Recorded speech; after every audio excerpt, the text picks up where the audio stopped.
자, 한 폭의 한국사 오늘 글쓰기 시간입니다. 그래서 여러분들에게 주어진 과제가 이 책에서 마지막으로 다루고 있는 작품이 조선시대 후기 추사 김정일 쌤의 작품까지 다루고 있어서 그 이후에 작품을 여러분들이 하나 골라서 이 책의 저자 손영옥 선생님이 쓰신 방식으로 여러분들이 그림에 대한 설명 플러스 그 그림에 얽힌 역사적 배경을 조사해서 이 선생님의 문체로 여러분들이 글을 써보자라는 그러한 과제를 제시했습니다. 그래서 여러분들이 이제 쓴 과제들을 갖고 이제 발표를 할 텐데, 뭐 여러분이 이제 뭐 연구자라면 사실은 이렇게 미술학적 아니면 미술사적 의미라던가 아니면 뭐 역사적 의미 뭐 이런 걸 밝혔으면 좋으나 뭐 우리가 그럴 수는 없는 거고, 그렇다면 여러분들이 어떤 자료를 얼마나 잘 충분히 수집할 수 있느냐라는 부분들이 한 부분 있고, 그거를 여러분의 언어로 바꾸어서 설명할 수 있느냐라는 부분이 있고, 세 번째는 이 책에서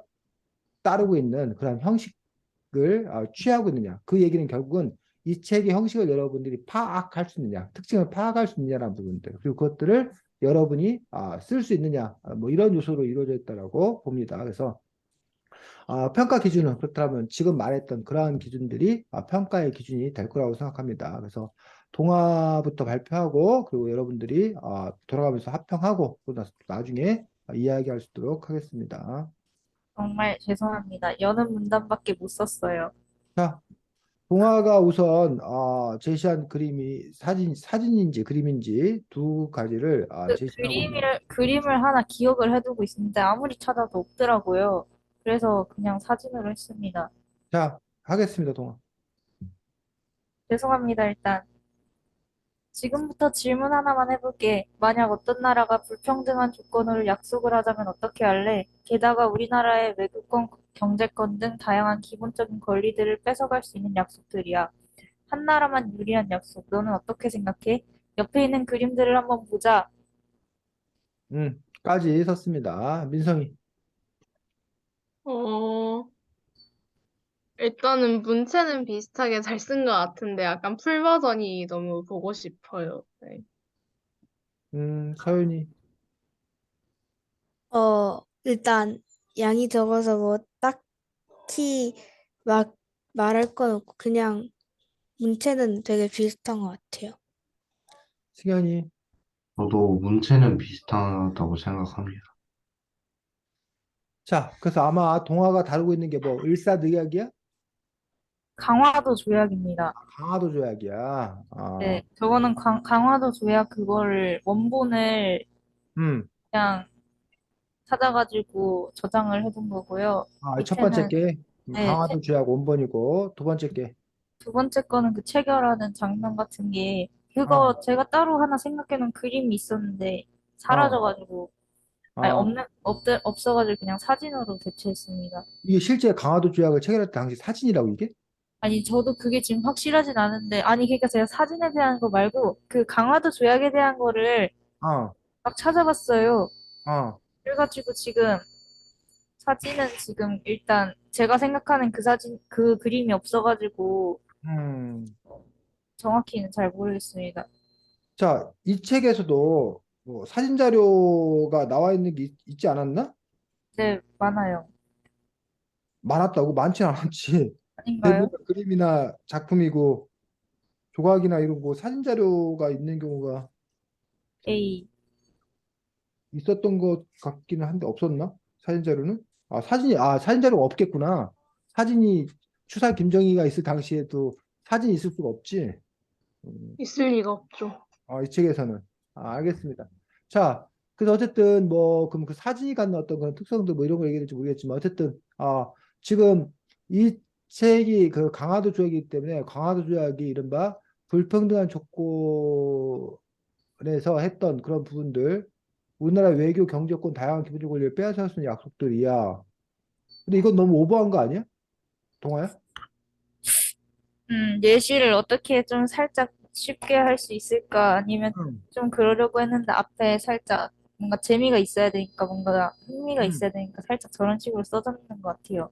근데 이제 강화도 조약을 얘기한다면 강화도 조약 이른바 불평등한 조약이라고 얘기하고 있는 것까지는 우리 강화도 조약의 특성에 대해서 얘기할 때 그렇게 하지만 강화도 조약이 우리나라의 외교권을 박탈하거나 경제권을 가져가거나 그럼 권리를 뺏어간 약속이라고 하기에는 강화도 조약이 그 자체의 내용이 이걸 담고 있지는 않은 거 아니야? 그렇게 되었을 경우에는 너무 이렇게 뭐야 역사 왜곡 뭐 이렇게 그 쌤이 외교권 경제권 뭐 이걸 뺏었다고 해가지고 쌤이 요 문구 때문에 요 밑에 있는 거는 모르고 요것 때문에 쌤이 이제 외교권 같은 경우가 이제 문제가 돼갖고 뭐 을사득약 뭐 이걸 얘기하고 있는 건가라고 얘기했던 부분들인데 강화도 조약인 부분들이어서 결국은 쌤이 지금 얘기하고 싶은 것들은 뭐냐면 너가 이제 흥미를 유발하기 위해서 이런 얘기를 썼다라고 이제 얘기하는 것까지 해서 흥미를 유발하는 그 의도는 좋으나 하지만 그 흥미를 유발한다고 해서 이게 뭐야 잘못된 정보 그 아니면 사람들이 오해할 오해를 불러일으키는 정보 이런 것들을 주는 것들은 특히 이런 설명하는 책 이런 책을 쓸 때는 아주 피해야 될 일이에요. 근데 여러분도 마찬가지 앞으로 그러니까 늘 여러분이 고민이야. 글을 뭐하게 쓰는 것과 재밌게 흥미롭게 쓰는 것과 사실을 전달하는 것들 그 둘 사이에 여러분들이 고민의 어떤 그런 지점들이 있는데 문학적인 글들 뭐 이런 글로 갈수록 이거는 뭐야 사실에 기초할 필요가 없는 거지. 그러니까 재미나 흥미를 더 많은 비중을 둬도 상관이 없는 거야. 그러니까 역사 드라마다. 역사 드라마가 꼭 뭐일 필요 없다는 거야. 역사 사실일 필요는 없다는 거야. 왜? 드라마라는 것 자체가 영화라는 것 자체가 허구야 허구. 근데 역사적 사실을 바탕으로 자기가 뭘 작가의 어떤 그런 상상력이 보태서 쓴 거기 때문에 그런 것도 필요 없다고.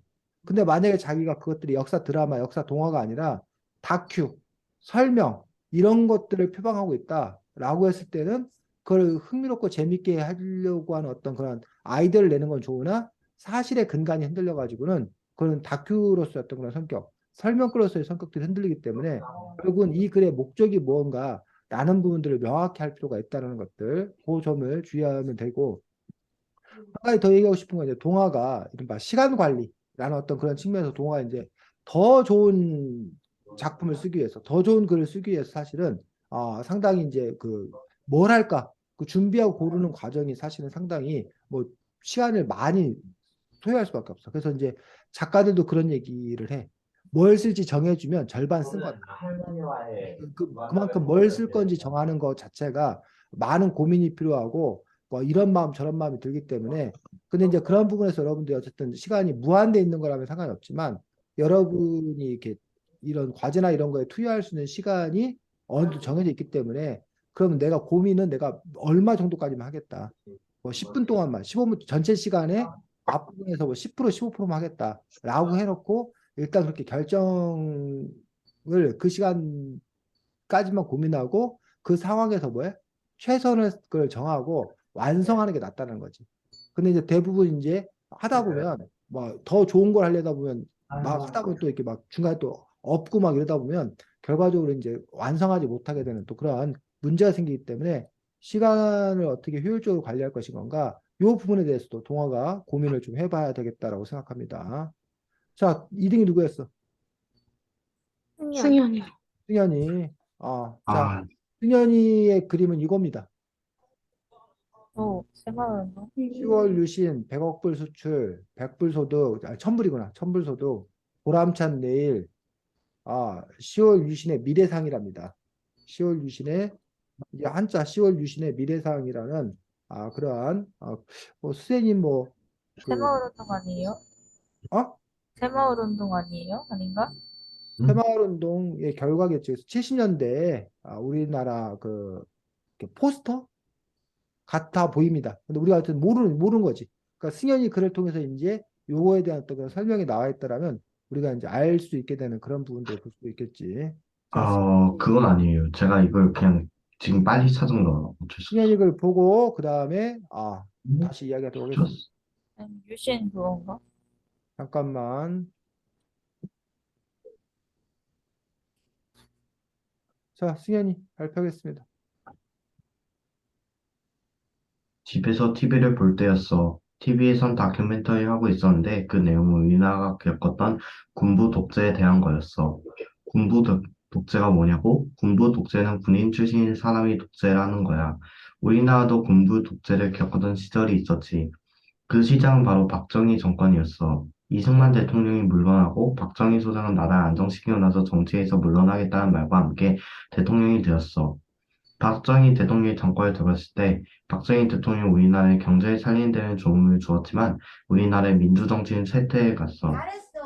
몇 년 뒤 박정희 대통령이 말한 기한이 다 되어서 박정희 대통령은 대통령직에서 내려가야만 했어. 하지만 박정희 대통령은 대통령 후보로 출마해 대통령이 되었지. 그로부터 몇 년 뒤 박정희 대통령은 유신헌법을 통과시켰어. 유신헌법이 뭐냐고? 유신헌법을 한마디로 요약하자면 대통령이 모든 권력을 갖게 된다는 내용이야.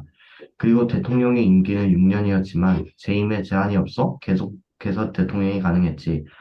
하지만 박정희 대통령의 독재는 그리 오래가지 않았어. 박정희 대통령의 부하가 박정희 대통령을 총으로 쏴 암살했거든. 그 이후에 전두환 정권이 등장했는데 그건 다음에 다룰 예정이야.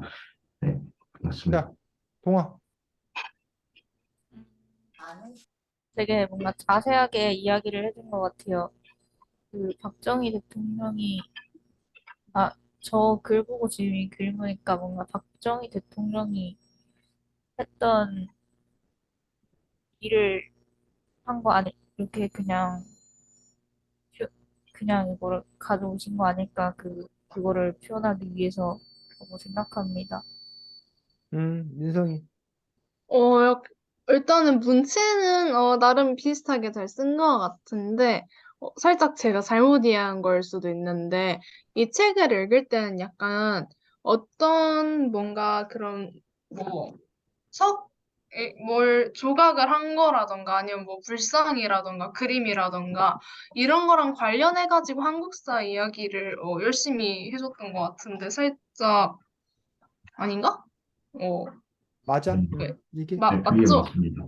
살짝 유신헌법에 대해서 아니 뭐 그림을 가져왔는데 이 그림에 대해서 네, 뭐 10월에 유신을 어쩌고 하는데 아니 설명이 살짝 그런데 아무튼 살짝 제 생각에는 이때랑 관련해서 이 시대에 이런 유신이 어떤 영향을 끼쳤고 어땠는지 이런 내용을 좀 더 써주면은 좀 더 좋을 것 같아요. 서윤이. 일단 문체와 비슷했고, 뭔가 앞에 부분에서 조금씩 흥미 자극하는 내용이 있는 것 같아요. 자, 수고했습니다. 지금 승현이가 쓰고 있는 그 부분들 봤을 때 여러분 지금 자꾸 문체기라는데 여러분들이 문체를 정의한 부분들에 있어서 선생님이 생각지 못했던 게 반말투, 말 놓는 그 반말투만 쓰면 문체가 비슷하다고 생각이 한다는데 그 문체라는 부분 물론 그것도 맞습니다. 그것도 일부분이지. 근데 그거 외에도 아까 민성이가 얘기했던 그 부분들 요 이야기에서 역사 그 그림과 얽힌 역사적 사실 설명이라는 부분들과 그 그림 자체에 대한 설명들 즉 예술과 역사를 어떻게 조화시켜서 이야기를 풀어갔는지 아니면 글의 그 구조, 형식 구조상 무슨 이야기로 시작해서 어떤 식으로 전개가 되는지 그러한 거에 관해서 여러분들이 어떤 규칙성 이런 것들을 찾아내고 그러한 방식으로 여러분들이 글을 써보자고 얘기를 했었습니다. 근데 지금 승현이 글에 보면 바로 요 그림에 관한 어떤 그런 직접적인 설명들, 예술 작품에 대한 직접적인 설명들이 한 폭의 한국사인데 그냥 승현이 설명은 한 폭의 한국사가 아니라 그냥 한국사인 거지. 그 한 포그가 빠진 거지. 그래서 그런 점에서 그 한 포그의 부분이 들어갔다고 생각드는데 지금 이게 이제 1970년대 선생님이 태어날 무렵의 어떤 그런 얘기인데 여기가 지금 이게 뭘까? 여기 보여 중간에 이거? 저거 그 고속도로. 여기 경부고속도로. 그래서 이 박정희 대통령의 가장 큰 업적 중에 하나로 손꼽히는 것들이 바로 경부고속도로를 건설한 그런 일들이었어요. 서울에서 부산까지 고속도로인데 그 당시 경부고속도로를 건설하는 것에 대해서 당시 야당에서 엄청나게 반대를 했어.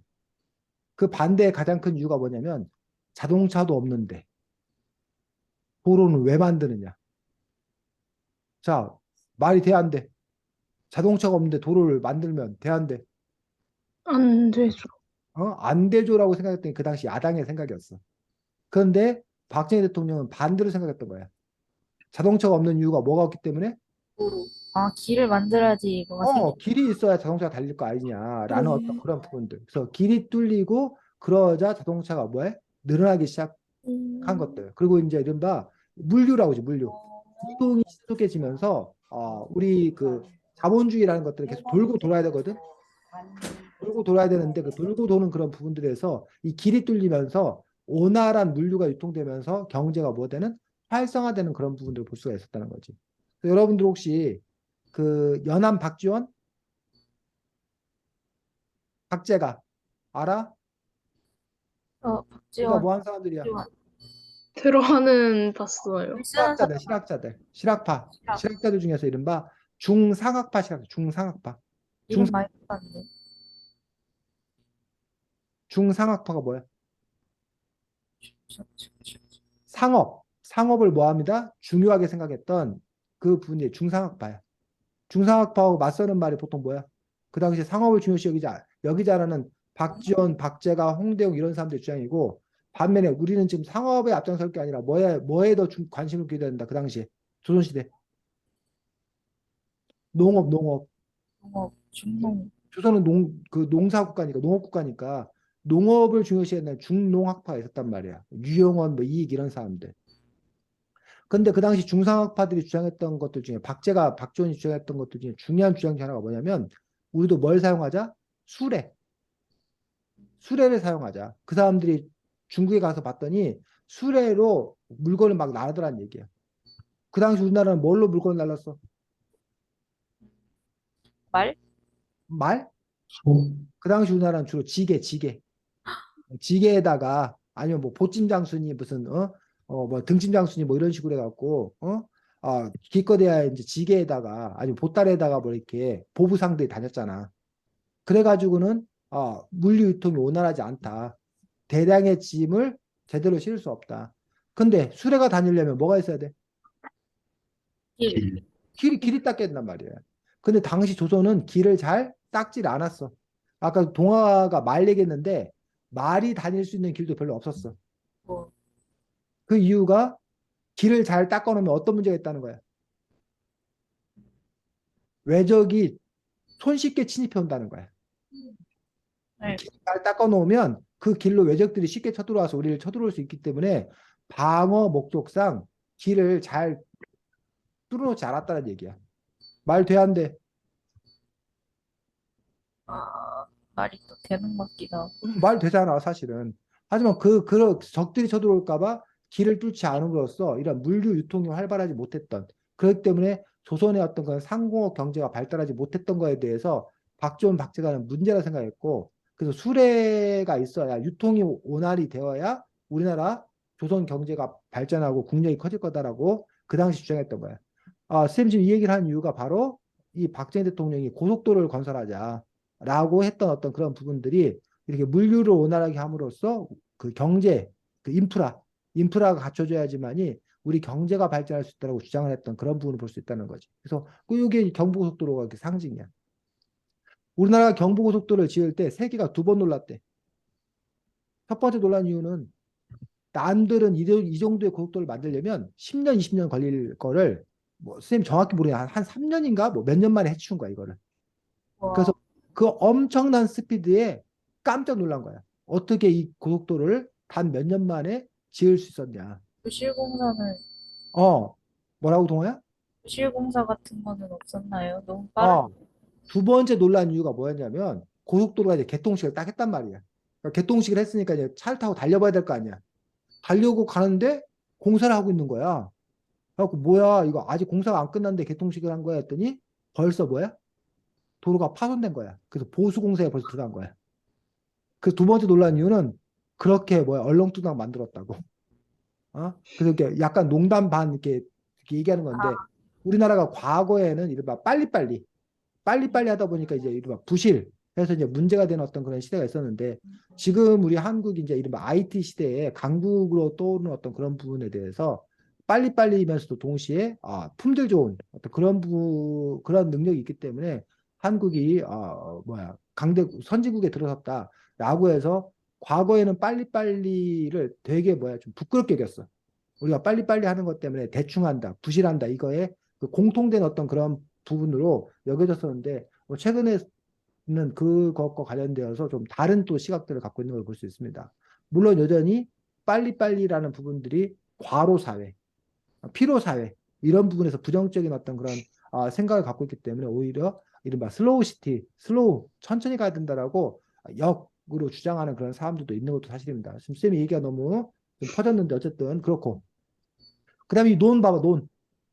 논이 어떤 특징이 있어?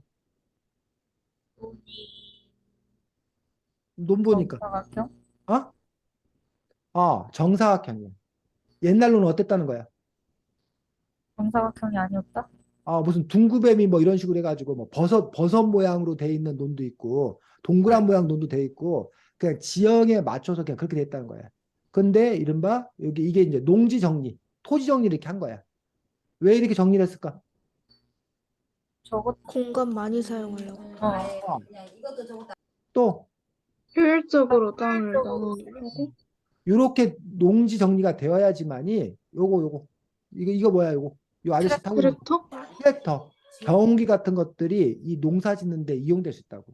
농기계가. 그 전에 이항기나 이런 것들이 옛날 논에는 이게 할 수가 없어. 그렇기 때문에 기본적으로 농지 정리가 되어야 물도 제대로 공급할 수 있고 기계를 통한 어떤 그런 산업이 가능한 어떤 그런 부분이 있기 때문에 그 농지 개량, 농지 정리 사업들을 이 당시 했던 거예요. 자, 그다음에 요 부분 중에 요 부분 요거 뭐야? 지붕. 지붕.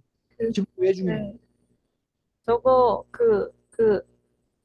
갈았지 않나요? 그렇지. 그 전에는 뭐였어? 집이 주로 기와랑 초가. 초가. 그래서 농촌에서는 볏집을 이어서 초가를 지었는데 그 초가 같은 경우가 이제 1, 2년마다 그 볏집이 썼기 때문에 다시 이제 해야 된다는 거야.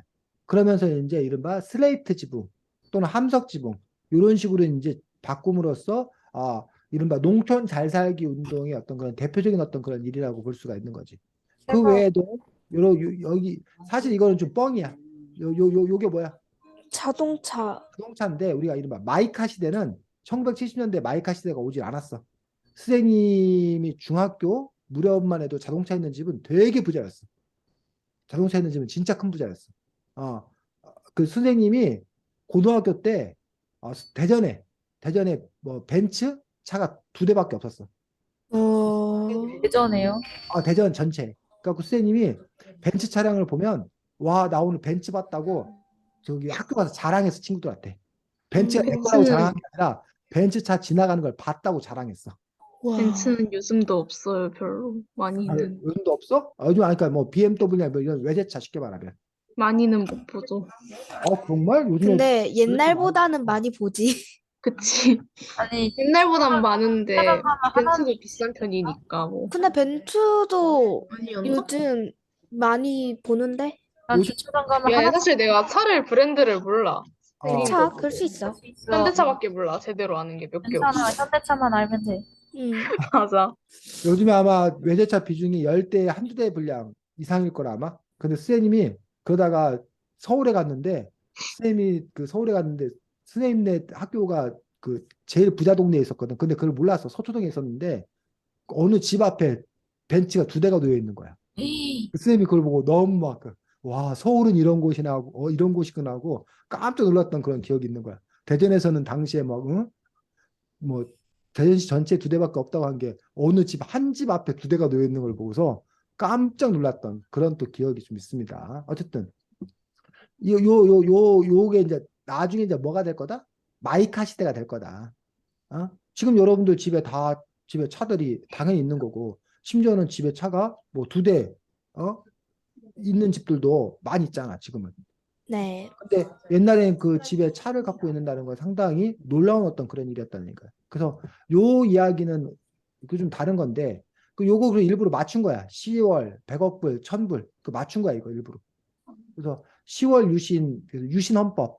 그래서 이 박정희 대통령이 유신하면 여러분이 혹시 생각나는 거 있어? 그거, 일본. 일본의 메이지 유신하고 들어봤어? 메이지 유신? 네. 일본이 이른바 그 막부 체제에서 황제를 중심으로 해서 새로운 어떤 그런 나라로 만들기 위해서 메이지 유신을 다양했는데 사실은 그걸 이제 이른바 뭐 한 거야? 좋게 말 따라. 따라한 거야. 벤치마킹 한 거야. 그래서 10월 유신에서 남북이 당시 분단돼 있고 대결하는 어떤 그런 상황들 속에서 우리가 좀 이렇게 새롭게 뭐 시작한다 뭐 이런 의미로 그래서 그러면서 이제 유신 헌법을 정했는데 겉으로 내세운 명분은 새로운 나라, 북한과 맞설 수 있는 강한 나라 뭐 이걸 만들겠다고 하지만 사람들이 이제 비난하는 이유들은 유신 헌법은 결국 박정희 대통령이 본격적인 독재 그것도 거의 그 황제 수준의 막강한 권력과 고난을 갖는 그런 독재 국가의 완성, 뭐 이런 발판 이런 것들이기 때문에 상당히 비난하는데 그 심지어는 유신헌법에 뭐만 해도 반대만 해도 유신헌법에 대해서 불평불만만 받아도 그 사람을 체포하는 그런 일들이 이렇게 벌어졌던 그런 시대에 있는 거고 요 100억 불 수출 당시 우리나라 수출을 얼마 했다는 거야? 100억 불 했다는 거야. 지금은 한 회사도 100억 불 하는 회사가 많아. 우리나라 회사들 중에. 근데 이거는 국가 전체로 100억 불이라는 거 너무나 뭐한 일이야? 놀라운 어떤 그런 일이 했다는 거예요. 왜냐면 우리나라가 옛날에 뭘 수출했냐면 다람쥐 같은 거 수출했던 거 알아? 다람쥐, 은행나뭇잎, 네. 가발, 머리, 뭐 머리 같은 거 이런 거 수출했어. 왜? 수출할 게 없어가지고.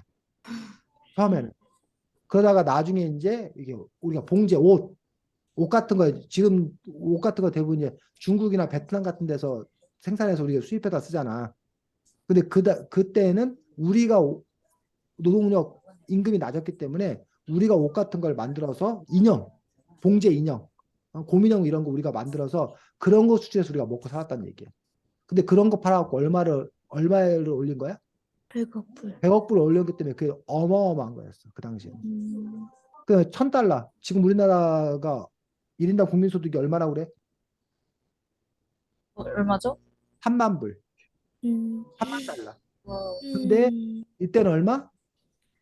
1000불. 1000불. 1000불을 얻는 것, 하는 것도 우리로서는 이게 아주 꿈의 숫자였다는 거예요. 그 당시에는 뭐 몇백 불도 안 됐던 그런 시대.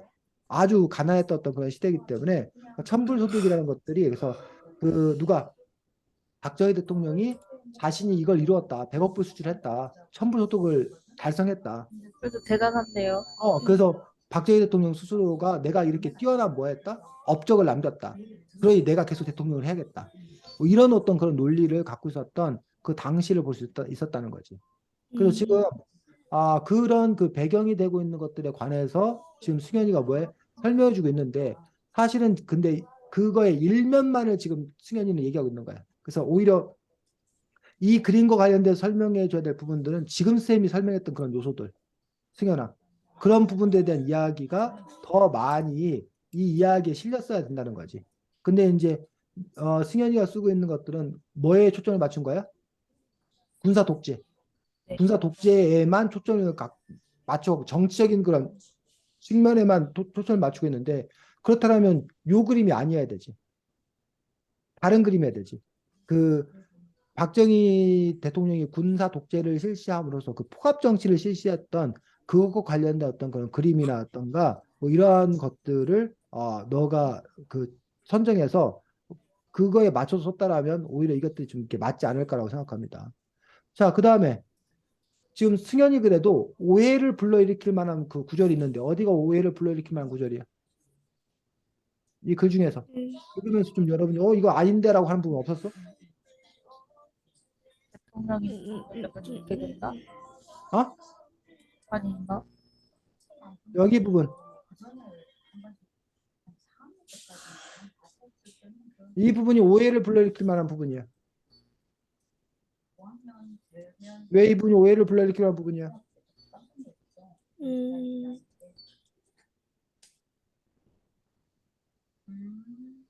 승현아? 네. 이 부분이 오해를 불러일으킬 수 있는 부분 아니야? 맞죠. 왜? 약간 쓰면서 은근 되게 긴가민가 했는데, 정권이 그 전에 다른 사람이었던 걸로 알고 있거든요. 자, 이승만 대통령이 물러난 이유가 뭐야? 그 4.19 그렇지. 4.19 혁명에 의해서 이승만 대통령이 하야 스스로 물러난 거지. 4.19 혁명에 의해서 이른바 3.15 부정선거를 규탄하는 4.19 혁명에 의해서 그 4.19 혁명에 의해서 이승만 대통령이 물러나고 생긴 게 뭐야? 제2공화국 장면 정부. 대통령은 윤보선을 대통령으로 하고 장면을 수상 총리로 하는 제2공화국 장면 정부가 윤보선 대통령 장면 정부가 제2공화국이 수립됐다는 얘기야.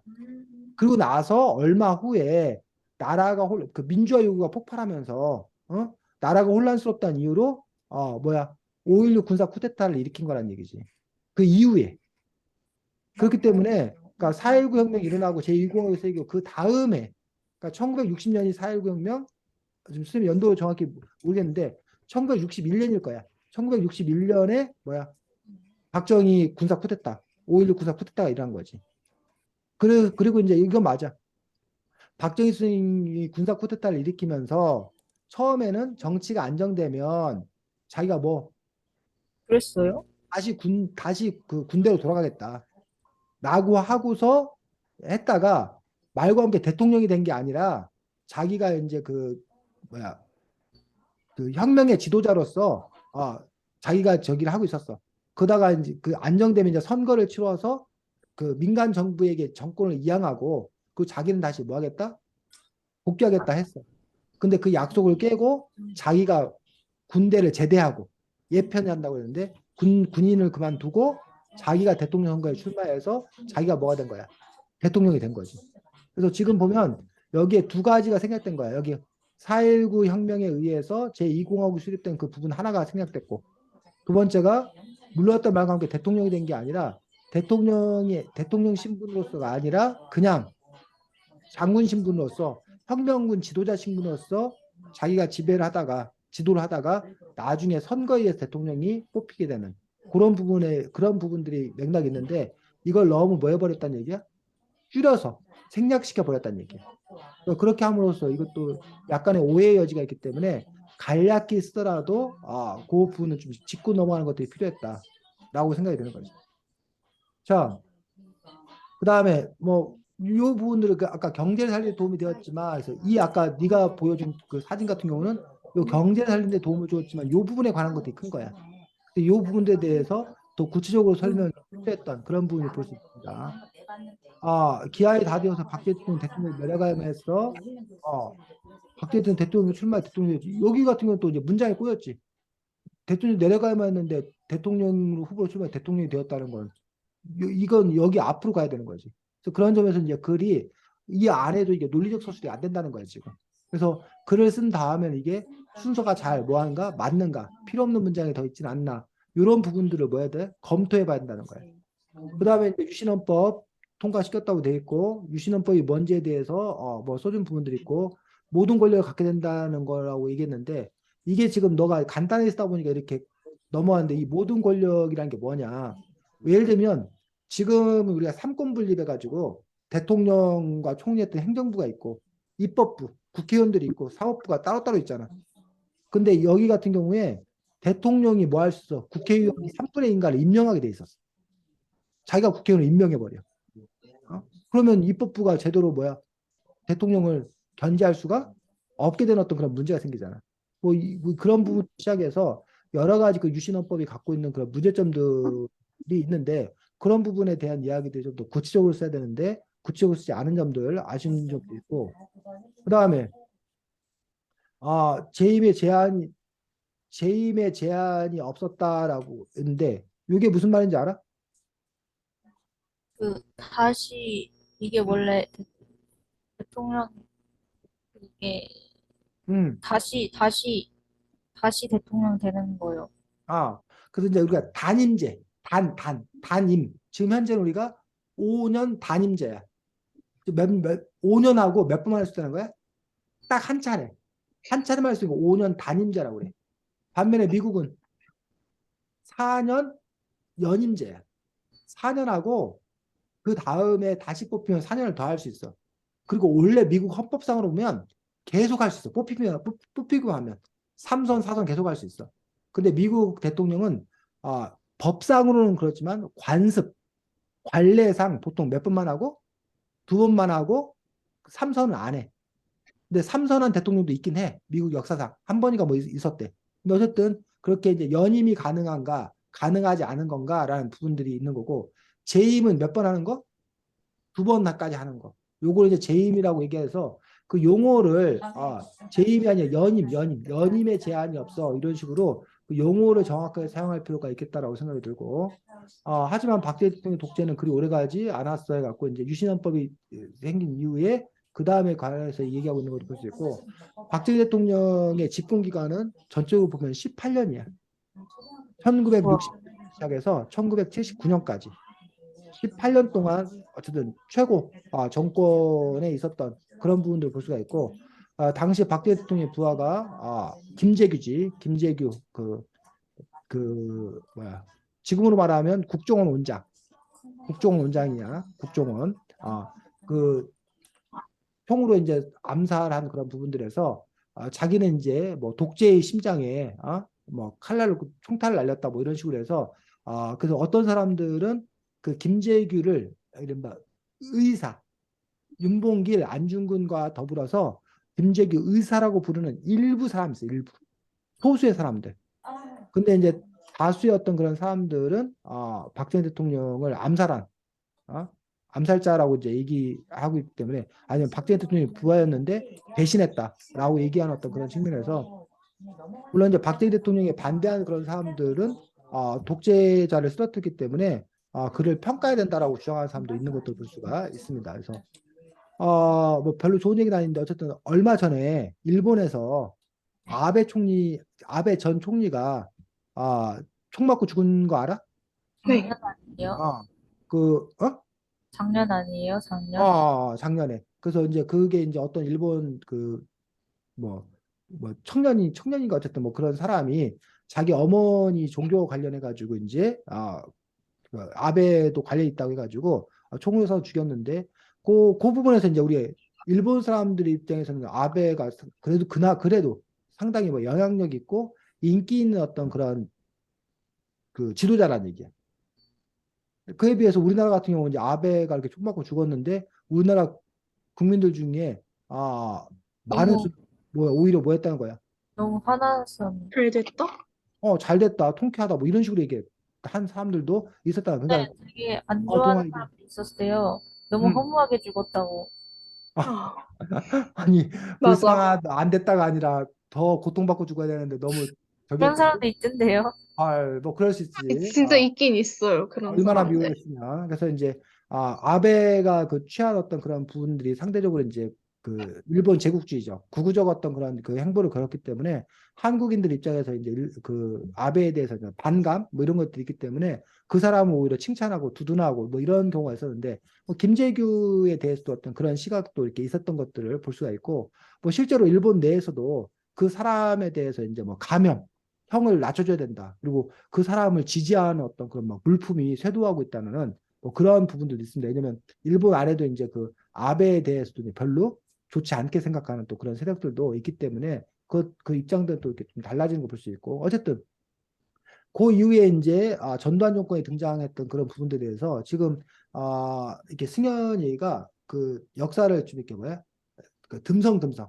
그러니까 뭐 물론 이게 독재를 중심으로 하기 때문에 뭐 세세한 내용을 쓸 필요 없어가지고 이렇게 건너뛴 어떤 그런 부분들이 있어서 이해가 되는 그런 측면도 있긴 하나 또 한편에는 이 책에서 한 챕터를 다루고 있는 것들이 지금 승현이가 쓰고 있는 것들에 비해서 뭐 몇 배는 될 거기 때문에 굳이 승현이가 이렇게 뭐 할 필요는 없었을 거라는 얘기야.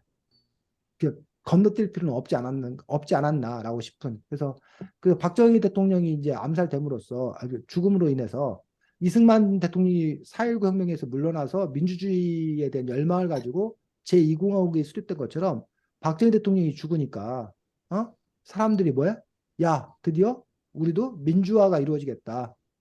라고 해서 1980년 민주화의 봄을 사람들이 열망하고 있었다는 얘기예요. 그러고 나서 이제 그 민주화 열망을 가장 크게 표출한 게 뭐야? 5.18 광주 민주항쟁. 1980년. 근데 그거를 이제 꺾은 게 바로 여기 승현이 얘기하고 있는 전두환 정권이. 그래서 그 시간으로 보면 1979년 10월 26일 날 박정희 대통령이 살해당해. 10월 26일 날. 그리고 이제 그거를 조사하기 위해서 보안사령관이었던 전두환 그 사령관이 그 사건을 조사하는 사람이었어. 근데 그 사람이 그 사건을 조사하다가 자기 친구들이나 뭐 이런 사람들과 함께 12월 12일 날 12.12 사태라고 그러는데 자기들이 쿠데타를 일으킨 거야, 쉽게 말하면. 그 자기들이 실질적으로 정권을 획득을 해. 그 당시 겉으로는 박정희 대통령 이후에 누가 대통령을 하고 있었냐면 최규하 대통령이 대통령을 하고 있었어. 그러니까 최규하 대통령은 당시 국무총리였거든. 그 다음에 대통령이 죽으면 국무총리가 저절로 이게 대통령이 되는 거예요. 마치 여러분들 학교에 회장이 결석을 했어. 그러면 회장 역할을 누가 하는 거야? 그날은 부회장. 부회장이 자동적으로 회장 역할을 하게 되는 거야. 회장이 뭐 전화가 간다. 그럼 부회장이 회장이 되는 거란 얘기지. 아니면 다시 선거를 해서 뽑거나. 근데 이제 우리는 그 최계 대통령이라는 분이 잠깐 동안 대통령을 하게 되고 그 최계 대통령을 결국 전두환 그 장군이 끌어내리고 자기가 이제 뭐가 되는 거야? 전두환 대통령이 제5공화국을 세우게 되는 그런 부분에 대해서 볼 수가 있습니다. 어쨌든 이러한 부분들이 그 안에 그 역사였던 그런 배경들이고 이야기들인데 그러한 것들이 좀 더 촘촘하게 가야 되는 것들이라던가 아니면 초점을 그러니까 그 승현이는 두 가지지. 그림을 뭐 하거나 바꾸거나 아니면 그림에 걸맞는 것으로 이 내용들을 뭐 하거나 재편하거나 그런 점에서 같은 시기의 어떤 그런 그림이긴 하지만 그림의 어떤 그런 실질적인 내용적 이런 측면들에 보면은 약간 맞지 않는 그런 아쉬운 점들을 가지고 있습니다. 자, 그 다음에 서윤인가? 네. 이거는 서윤이 게 아니고 이거 저희 저, 거지. 저희 거지. 이거 제 거요. 네, 저 서윤이가 아까 다시 새로 보냈던 보낸 거, 네, 다시 딱. 잠깐만.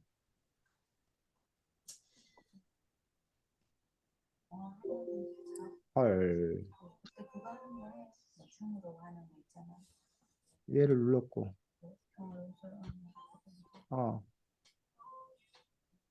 잠깐만.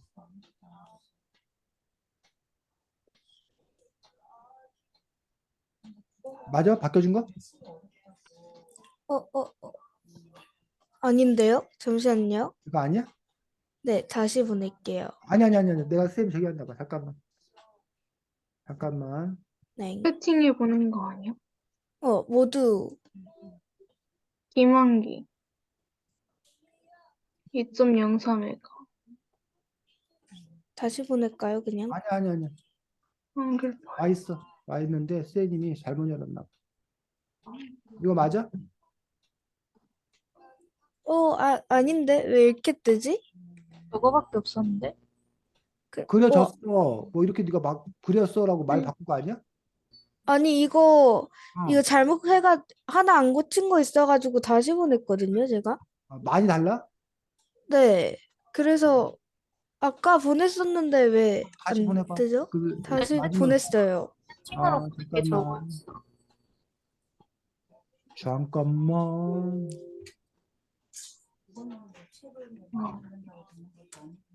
김한기. 와, 55분. 와, 세 번째 뭐라고? 타자가 9시 55분에 발표를 한다니.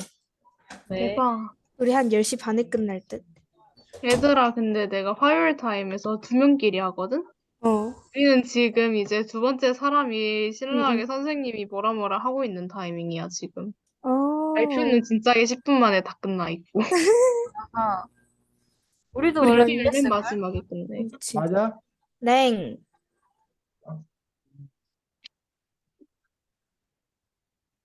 오. 자, 우선 김한기 그의 작품이랍니다. 그림부터 보겠습니다. 그림 보여?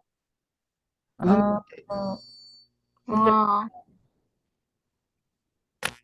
배경 지가 없이 보면 무슨 그림 같아 이거 보면. 막 옛날에, 비슷한 사람이요. 러시아에 어, 그, 뭐더라? 시베리아 열차인가? 어, 아무튼 무슨 열차 태워가지고 다 수용소로 보냈잖아요. 어. 유태인 수용소. 어, 그 느낌 난다. 우리나라 역사 우리나라인데? 아니, 그러니까 우리나라 건데 뭔가 그런 느낌으로 뭔가 강제로 이송이거나 아니면 어디 도망가거나 아니면 또 어디로 가야 되는 사람들 아닐까라는 생각. 네. 그럼 어떤 그림인지 우리 서윤이 발표 들어보도록 하겠습니다. 자, 서윤이 시작했습니다. 이 작품은 김환기의 피난열차이고 1951년 한국 전쟁 때 그려졌어. 한국 전쟁이 뭐냐고? 한국 전쟁은 흔히 말해 6.25 전쟁으로 불리는 북한군이 남한을 불법 침입하여 일어난 한반도 전쟁이야. 우리나라는 1945년 광복을 맞이하고 얼마 되지 않아 1950년 의견의 차이로 인해 두 개의 국가로 나뉘어져. 하지만 북한이 우리를 침략하게 되고 4일 만에 서울을 점령하고 3개월 만에 대구와 부산 등 경상도 일대를 장악하게 돼. 이때 우리는 인천 상륙작전을 따르게 돼. 인천 상륙작전이 뭐냐고?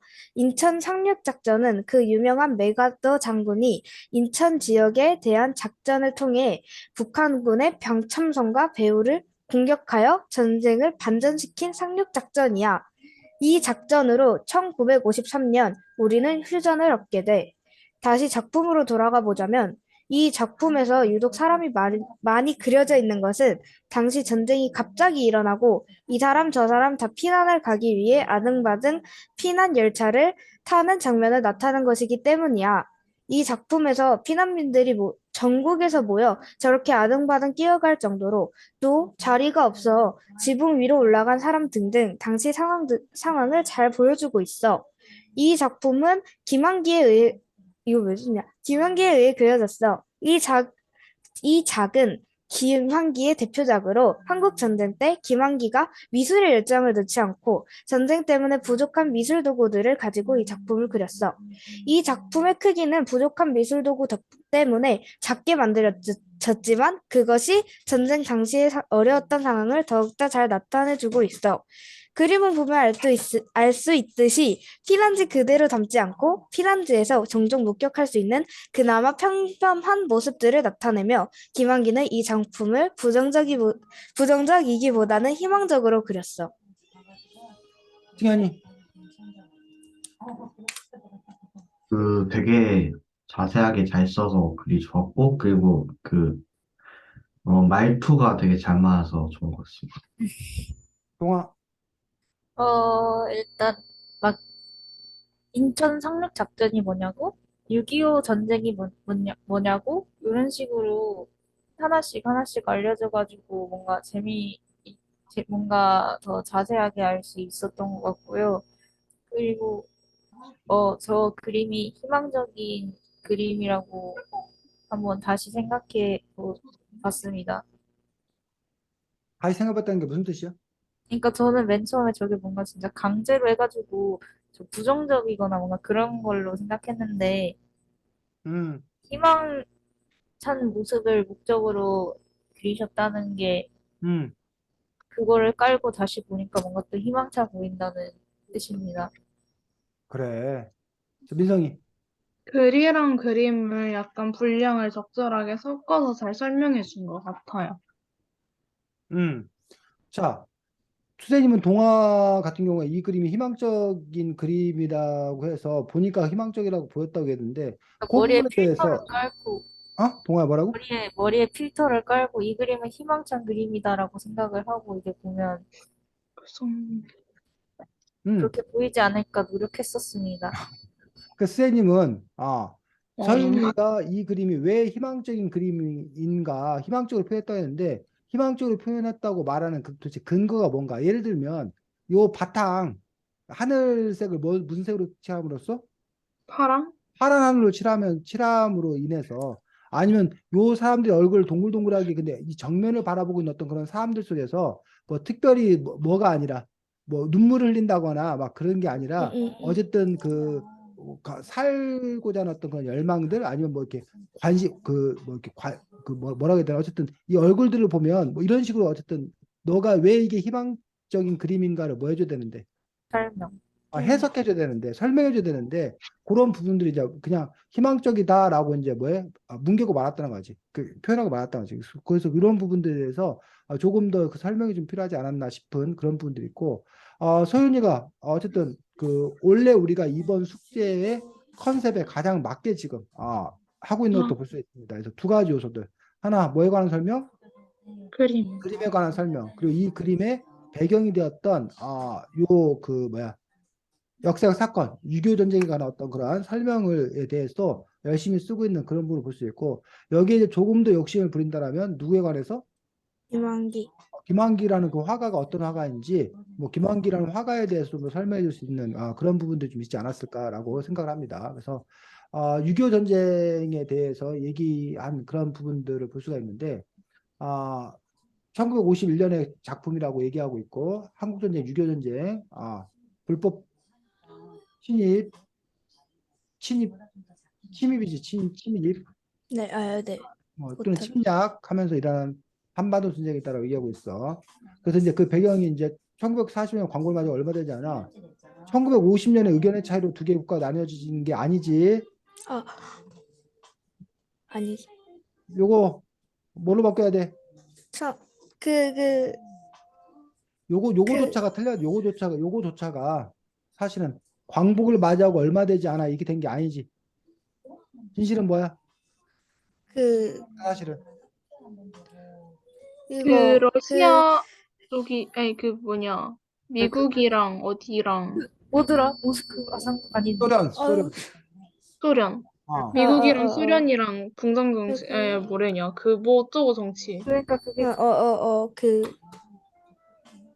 민주주의랑 기억이 안 나. 1945년 8월 15일 일본이 미국에 의해서 원자폭탄 두 방을 맞고서 급작스레 뭐해?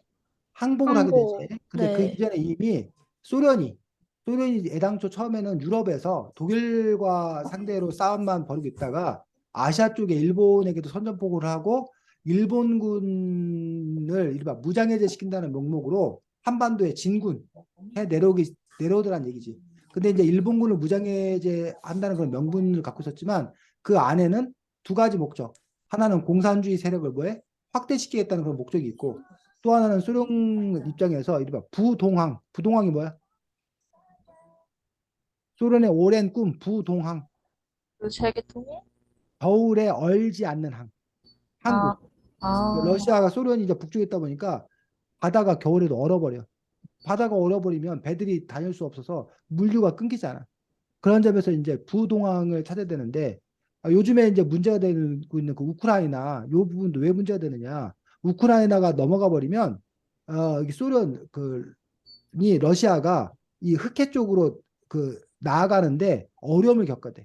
그 때문에 우크라이나는 미국 소련 입장에서는 뭐 할 수 없는 거야? 러시아 입장에서는 넘겨줄 수 없는 거야. 근데 이제 잡아야 우크라이나를 독립시켜 줬지만 그게 내 편이라는 전제 하에서 독립을 시켜준 거야. 쉽게 말하면. 근데 우크라이나가 어디에 가입해버리면 EU에 가입해버리면 EU는 나토라는 것들이 결국은 러시아를 상대로 그 방위하게 했던 어떤 그런 부분들인데 자기하고 적대적으로 돌아선다는 어떤 그런 부분에 대한 판단 때문에 러시아 입장에서는 그리고 애당초 우크라이나를 뭐 해줄 때도 독립시켜줄 때 어떤 그런 조건들 중에 하나가 우크라이나가 뭐 하지 않는다. 유럽에 붙지 않는다라는 어떤 그런 약속 같은 것도 있었다는 얘기야. 그래서 지금은 선생님은 이제 누구 입장에서 얘기하고 있는 거야? 러시아. 러시아 입장에서 얘기하고 있는 거야. 근데 우리나라는 주로 그 정보가 러시아 입장에 대한 정보가 안 나와. 왜? 공산주의. 우리나라는 유럽과 친하기 때문에. 우리나라는 미국과 친하기 때문에 우리나라는 주로 서방의 그 인식 속에서 그러다 보니까 우리는 러시아가 나쁜 놈들이고 우크라이나를 우리는 지지하는 사람들이 많아. 그리고 그런 측면들이 상당히 강하고. 근데 이제 어쨌든 러시아는 그럼 왜 그렇겠느냐? 러시아는 정말 천하의 나쁜 놈이라서 그렇겠느냐? 아니면 러시아가 자기의 이익을 지키려고 하는 것에 불과한 거냐? 라는 부분에서 우리가 또 그 일들을 여러 가지 면에서 우리가 따져볼 필요가 있기 때문에 어떤 그런 정보를 주는 건데 이 동쪽으로는 바로 어디? 한반도 쪽으로 오게 하면서 태평양 쪽으로 얼지 않는 항을 갖고자 하는 그런 열망을 갖고 있었다는 거야. 그런 이유로 어쨌든 한반도로 진군해 내려오고 미국의 입장에서는 한반도를 자기가 일본하고 기껏 열심히 싸웠는데 싸우기는 자기가 싸웠는데 한반도를 누가 차지하면 소련이 차지하면 미국이 바보 아니야. 그러니까 미국이 서둘러서 뭐 한 거야? 한반도에 진군을 한 거지. 원래는 일본에만 있다가. 그러면서 이제 한반도 안에 미소가 충돌되는 그런 위험이 생기니까 뭐 38선 위도 38도를 기준으로 북과 남을 뭐 한 거야? 반띵한 반띵. 음.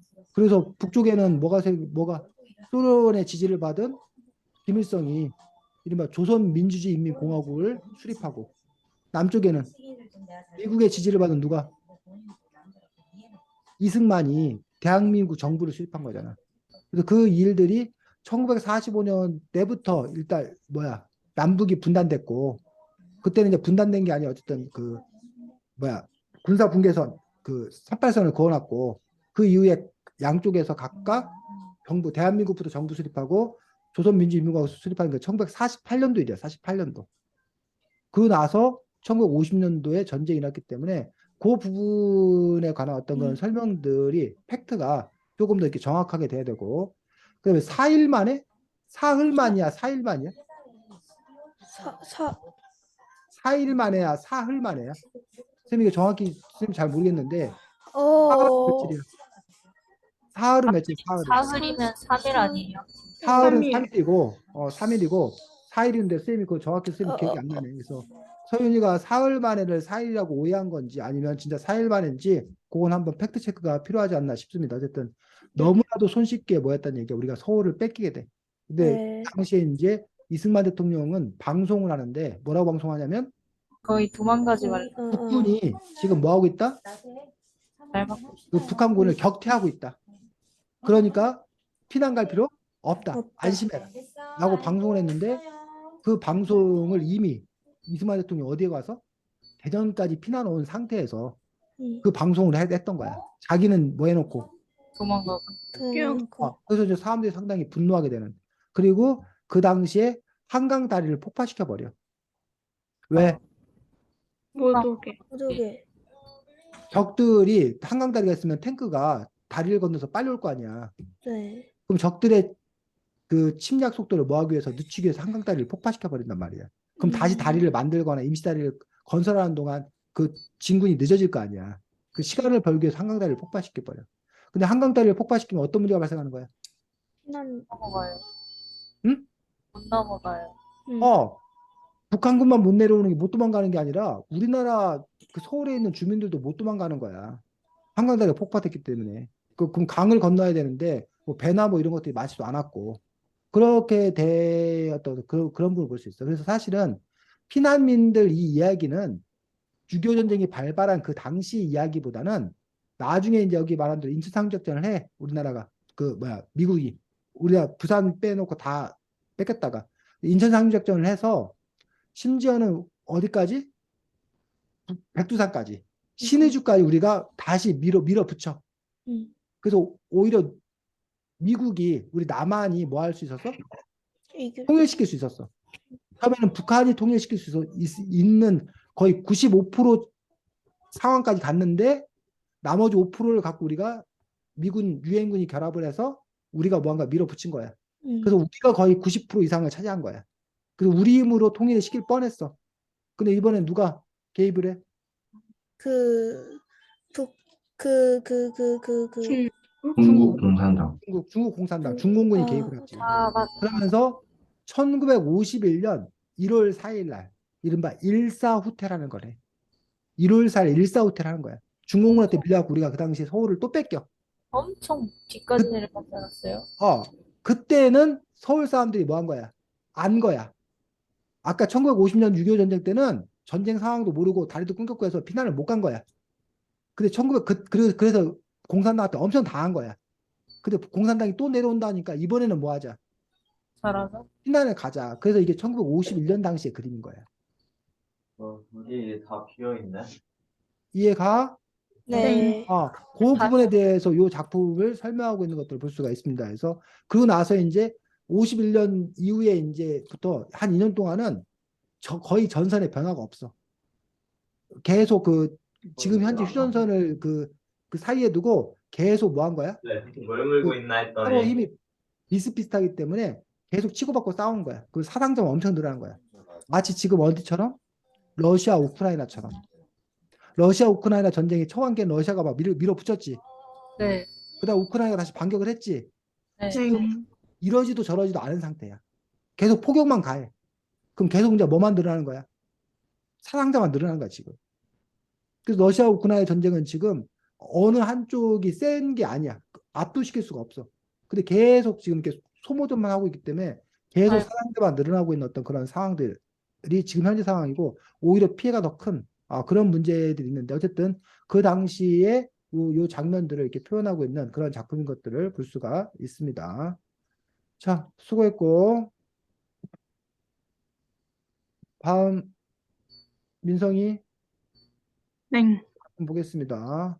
근데 제가 이걸 쓸 때 약간 어, 약간 글 구조를 약간 따라해서 써야 되나 보다 하고 썼었는데 이해를 잘 못한 것 같아요. 어. 살짝. 자, 흥선대원군 이항의 영정이랍니다. 영정. 그 이항, 지금 우리 요즘 말로 하면 뭐야? 뭘 그린 거야? 초상화. 초상. 초상화를 그린 영정을 그린 그 작품입니다. 자, 보겠습니다. 흥성대, 흥, 흥선대원군 이하항 영정은 운영궁에 내려오는 것으로 흥선대원군이 회갑을 맞은 해에 그린 초상이야. 이 초상은 짙은 남색 도포에 흰 점으로 장식된 둥근 관을 쓰고 의자에 앉아있는 흥선대원군의 모습을 그렸어. 얼굴은 윤곽선 주위에 검게 선염을 가하고 살색의 필선을 가늘게 반복해서 굴곡을 나타냈지. 도표의 주름도 매우 유려하게 처리되어 있어. 바닥에는 양탄자가 깔려 있는데 이로 인해 서양 문물이 들어오던 시대적 분위기도 느낄 수 있지. 이 소상화의 주인이 흥선대원군은 어떤 사람이었을까?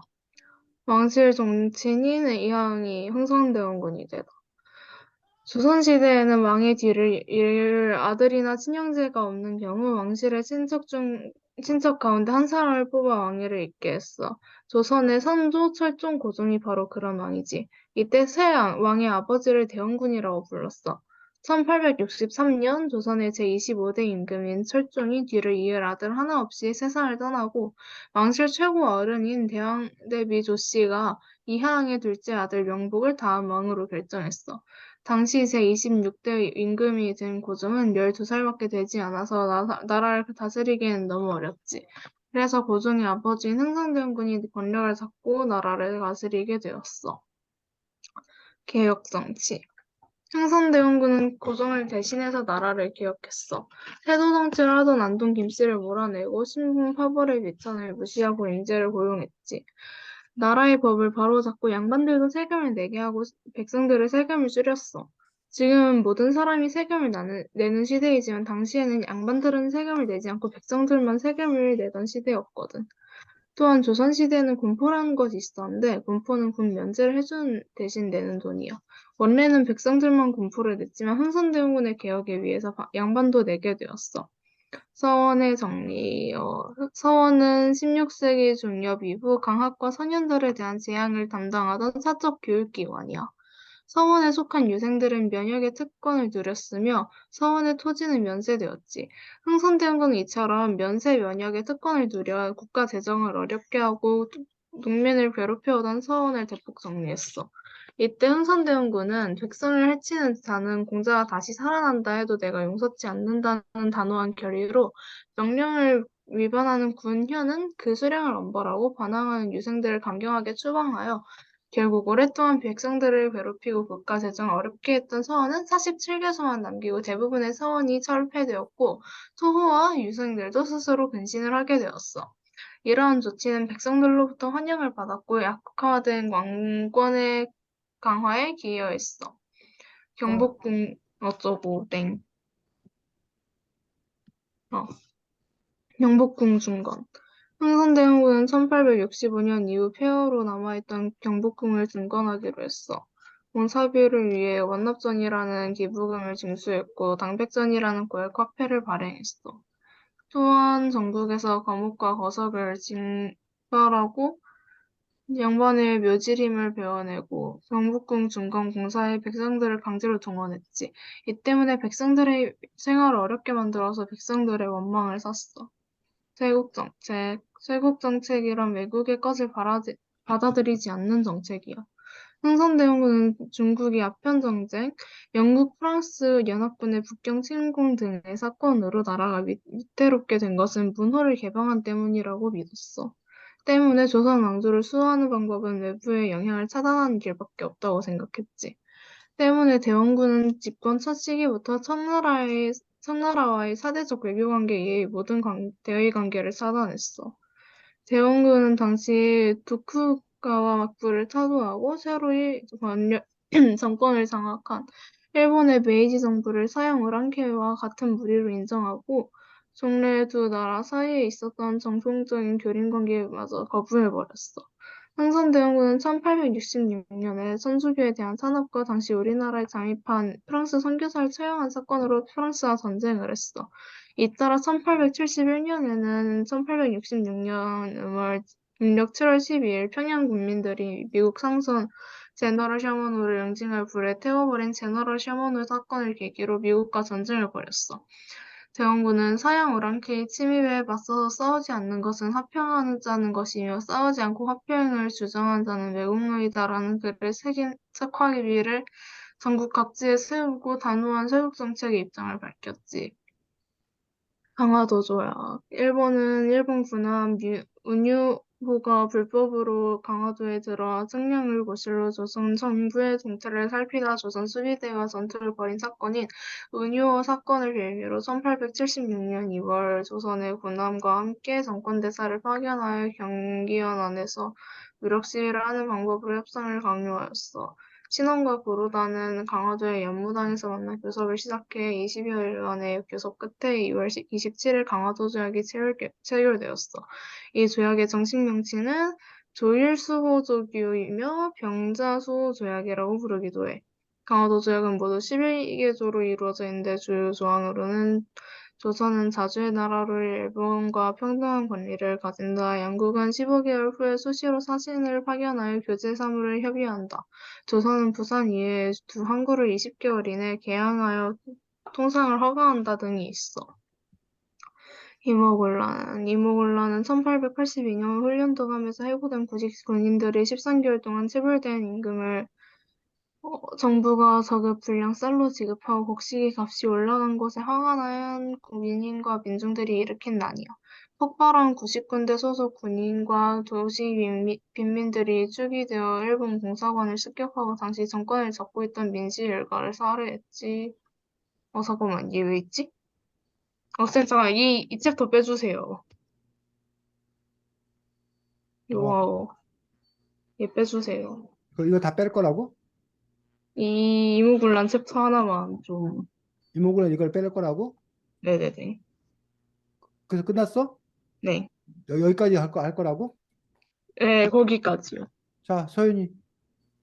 일단 되게 길었고요. 정말 길었고, 이게 되게 내용을 뭔가 알뜰했는데, 근데 이게 단어가 어려운 단어가 굉장히 많았어요. 승현이. 승현아? 되게 옛날에 그 있었던 일 되게 자세히 다 설명해 줘서 좋았습니다. 홍아? 와, 진짜 챕터 하나를 그대로 보는 줄 알았어요. 진짜 박수가 절로 나오는 진짜 친구 왜 저래? 진짜 응, 얘기해. 아무튼 응. 길이도 길인데 거의 이 책에 나온 거랑 거의 똑같은 느낌을 받았습니다. 민성이가 숙제를 아주 열심히 잘하고 있는 것들을 볼 수가 있습니다. 자, 민성이가 역시 이제 기본적으로 그 그림에 관한 어떤 그런 설명 부분들을 충분히 써주고 있는 부분도 좋은 부분들이고, 그 다음에 이제 요 그림의 주인공인 이항을 바탕으로 해서 그 당시 역사적 사실들에 대해서 아주 이 책의 챕터에 맞먹게 세세하게 이렇게 쓰고 있는 부분들이 상당히 인상적이었고 좋은 부분이었다고 생각합니다. 자, 다만 서윤이가 얘기했던 대로 그 쓴 것들 중에 예를 들면 선생님도 예를 들면 검게 선염을 가하고 이 선염을 가했다는 게 뭔 말이야? 그런 부분에서 선생님도 사실은 선염을 가하다는 말이 무슨 말인지 잘 몰라서 이게 이제 그 중학생들을 대상으로 한 거기 때문에 그러면 이제 민성이가 조금 더 조사를 해서 요거를 이제 민성이 언어로 바꿔서 다른 사람들이 좀 쉽게 이해할 수 있는 어떤 그런 언어로 바꿔줬더라면 더 좋지 않았을까. 그래서 이제 민성이가 조사나 이런 것까지 한 것까지는 좋은데 그거를 거의 그대로 인용한 것도 아닌가 싶어서 그런 부분들을 조금 더 뭐 이렇게 그 도포해주는데 매우 유려하게 처리되어 있어. 유려하다 이런 말들 너네 잘 안 쓰는 표현 아니야 사실은? 그쵸. 그래서 그런 부분들에 대해서 너네들의 용어로 좀 바꿔 썼더라면 더 좋지 않았을까라고 생각이 들고 중간중간에 이제 그런 대목들이 꽤 있는 것들 그런 부분들이 좀 이렇게 아쉬운 점이 있었습니다. 여러분들이 보면 알겠지만 개혁 정치를 통해서 백성들 세금 줄여줬지. 양반들 세금 내게 했지. 또 서원 정리해가지고 뭐야 그 백성들 못 괴롭히게 했지. 그 다음에 유생들을 강경하게 추방했지. 그러니까 이런 정책들은 누구에게 누구는 좋아하고 누구는 반발해. 그, 그, 일반 백성들은 환영하고 반면에 양반들 유생들은 상당히 그 반감을 갖고 있었다는 얘기예요. 흥선대원군에 대해서. 그런데 요 경복궁 준 거는 결국은 백성들의 원망을 사게 됐어.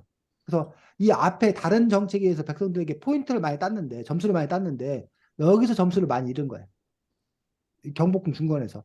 그다음에 이제 어떤 쇄국 정책 그 또 이제 그 누구야 그 흥선대원군 하면 이제 쇄국 정책에 대해서 있는데 왜 그가 쇄국 정책을 할 수밖에 없었나 그 이유가 있고 여기 부분 같은 경우는 수쌤도 몰랐던 부분들인데 민성이 덕분에 이런 일들이 있었구나라고 이제 알게 된 그런 부분들 볼 수가 있습니다. 그다음에 이제 여기 어쨌든 뭐 병인양요라던가 그다음에 여기 뭐 신미양요 이런 부분에까지도 이제 잘 써서 쇄국 정책 잘 모았었습니다. 자 그런데 여기 부분이 사실은 문제입니다. 요 강화도 조약. 강화도 조약 자체는 설명을 열심히 잘 썼어. 근데 쌤이 왜 이게 문제라고 그럴까? 관련이 없어서? 강화도 조약은 흥선대원군이 실각, 흥선대원군이 쫓겨났어. 여기 세국적인 입장을 밝혔다고 했는데 이 이후에 흥선대원군이 쫓겨났다고. 음. 그 흥선대원군이 쫓겨나고 누가? 민비, 명성황후 일파가 명성황후. 권력을 잡은 거야. 그리고 흥선대원군이 취했던 세국 정책에 뭐하는 반대되는 다른 정책을 추진한 거야. 이해가? 네네. 그러면서 강화도 조약을 맺게 된 거란 거야. 이 강화도 조약은 흥선대원군이 한 일이 아니야. 그렇기 때문에 오히려 이건 뭐 해야 된다고? 빠져야 된다고. 아니 이걸 쓰려면 흥선대원군의 실각 얘기가 들어가야 돼. 그리고 민씨 일파에 의해서 이런 일들이 맺어졌다는 것들 얘기해야 돼. 그리고 왜 강화도 조약을 맺게 되었나 어떤 상황의 변화들을 설명해야 돼. 그리고 오히려 민성이가 뺐던 요 부분 오히려 들어가야 돼. 왜? 왜 얘랑 이거 관련이 할까? 있어서? 요거잖아, 관련이 있어서? 요거잖아, 요거. 요 이모군란이 일어나게 된 이유가 강화도 조약에 맺은 이후에 이른바 별기군, 신식군대가 들어온 거야. 그 신식군대 때문에 차별받던 구식군대가 뭐 한 거야? 폭발한 거야. 그 이 구식군대 입장에서는 민씨일파가 신식군대를 만들어갖고 자기들을 차별했기 때문에 옛날이 좋은 거야. 흥선대원군 시절이 더 좋은 거야. 그래서 민씨일파를 내쫓으려고 그러고 민비를 죽이려고 그러고 그리고 누구를 흥선대원군을 찾아가서 당신이 다시 뭐 해주십시오. 나라를 맡아주십시오. 간청한 거야. 흥선대원군이 뭐라고 했을까? 땡큐 그랬지. 다시 자기에게 뭐 한다니까. 권력을 준다고 하니까. 근데 바로 민씨일파가 누굴 끌어들여? 청나라를 끌어들여서 이모군란을 제압하고 그리고 흥선대원군을 뭘로? 청나라로 끌고 가버려. 그 부분에 대한 이야기가 있기 때문에 그래서 여기서 또 이렇게 끝나버리면 문제가 뭐냐면 앞에 시작을 그림 갖고 시작하고 흥선대원군 이야기로 시작했는데 뒤에 부분은 역사적 배경 갖고 끝나면은 시작은 있는데 끝이 없어버려야 되는 거야. 그래서 뒷부분의 마지막 마무리에서 민성이가 흥선대원군에 관한 어떤 그런 이야기로 뭐 한다든가 끝을 낸다든가 요 그림에 관한 어떤 그런 이야기로 끝을 낸다든가 이런 식으로 그 마무리를 줘줬더라면 더 좋지 않았을까. 됐니? 아, 네. 그렇게 갔으면 더 좋았을 거라 생각합니다. 어쨌든 기본적인 컨셉에 맞춰 쓰느라고 수고 많았습니다. 자,